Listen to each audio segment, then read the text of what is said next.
Well, my wife has been watching too much of Home and Garden Network, I guess, and she's taken a liking to these.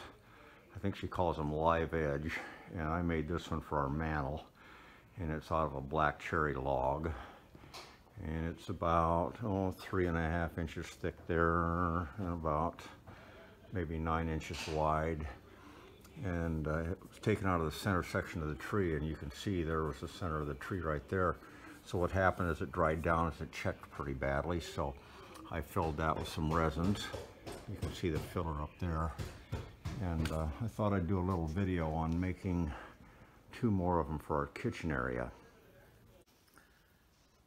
So I'm in the process of getting these things planed a little bit. Now you could, if you wanted to, I actually hacked them out with a chainsaw last fall, and then they dried out in my shop all winter. Nice wood heat, very dry heat, and it's dried these things out very well. But you can see the big chainsaw marks in those. If you'd like a really rustic look, you could put it up there that way, but it's kind of hard to dust and clean and whatever. So this one right here, I've actually ran it through the planer already. I've got an old Foley bell saw planer here. A lot of mass, a lot of weight in that. Got a 3 horsepower motor on it, and it does a real good job of planing these things. If you look at this one that's done, and you sight down it, you can see that it's pretty nice and straight and not twisted. This one here, if you sight down it, you can see that it's got, like, the butt end of it is twisted to the left and the far end is twisted to the right a little bit. So I'm need to get that twist worked out of it, and just taking it and putting it in the planer the way it is now would not do that. So what I do is I take this sacrificial skid board, and I've already used it once, but I'll take that and put it on top of the piece that I want to mill. And then I will get that board shimmed up straight and to where it's level on each end and straight in between the points. I'll use these shims right here. Kind of slipping it underneath there or wherever I need to. I've got some screws, so I'll take and screw this skid board in place to where it's straight and in plane and not twisted, and then I will run that through the planer upside down to get it to the place that this one is right here. And laying it down, you can see that it's in a lot better condition than that one there. To help you understand what I'm trying to do here,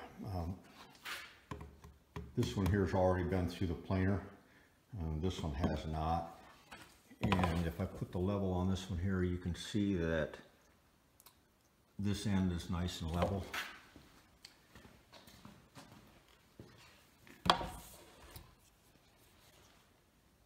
And that end is nice and level.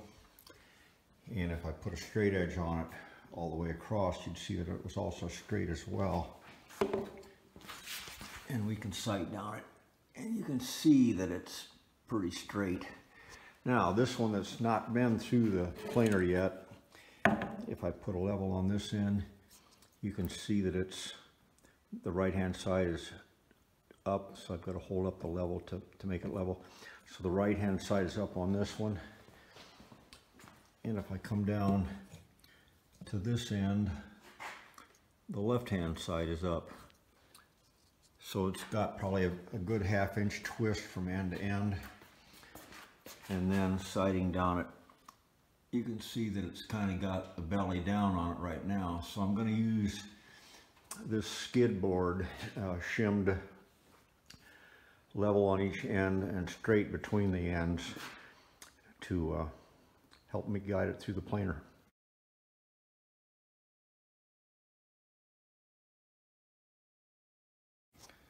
So I've got my temporary skid board attached, and you can see that that's level on this end.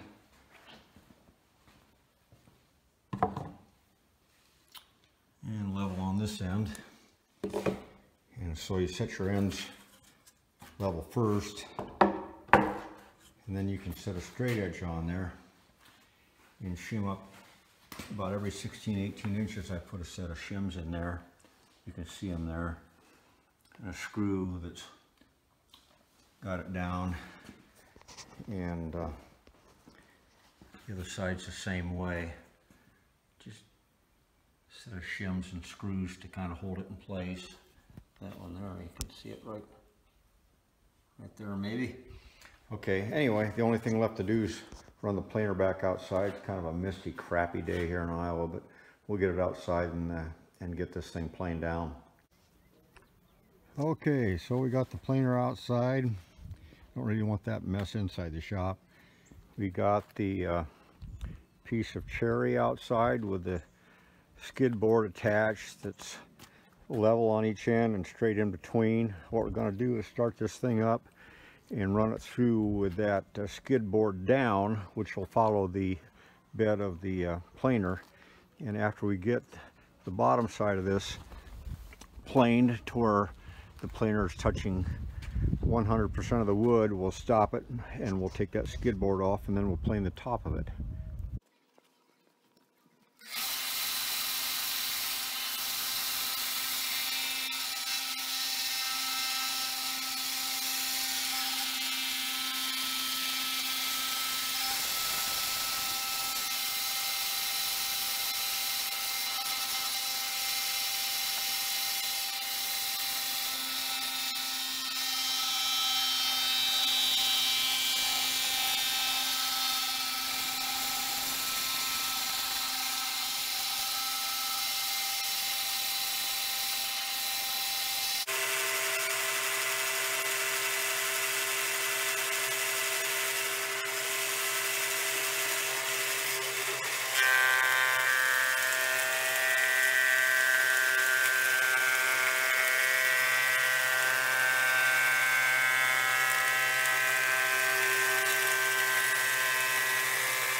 So that was the last pass on the one side, and you can see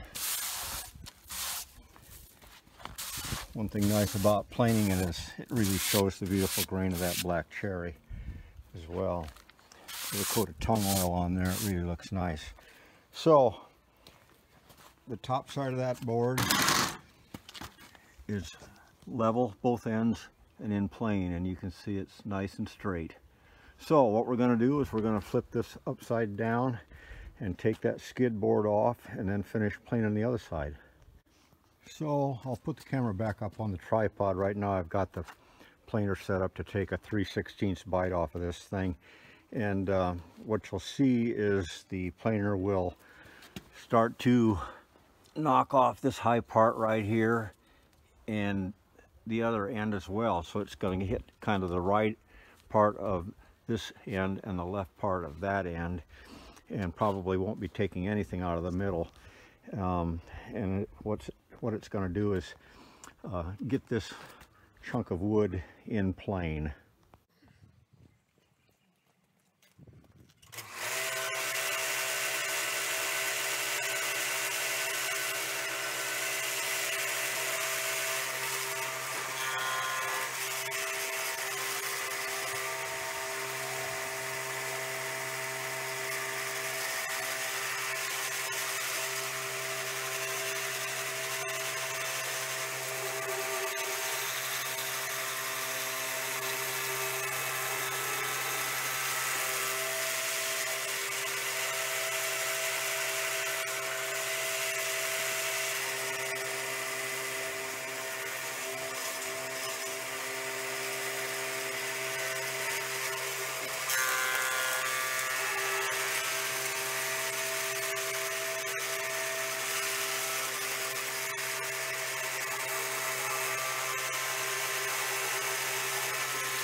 Well, the old iPhone's just about out of battery.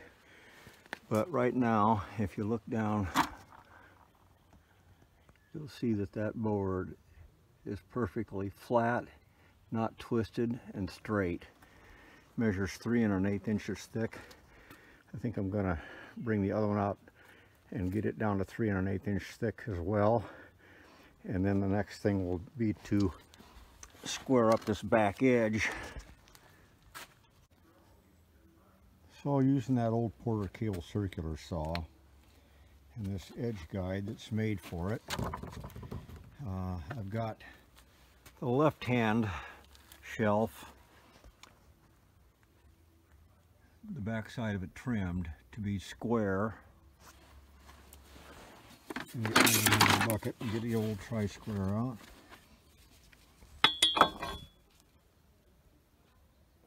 Nice and square, so it'll fit up against the wall very well. Meanwhile, we've got this one here that right there, it is nice and square, but if you look at the line on it, you'll see that it's rather crooked, so we'll trim that and straighten it out.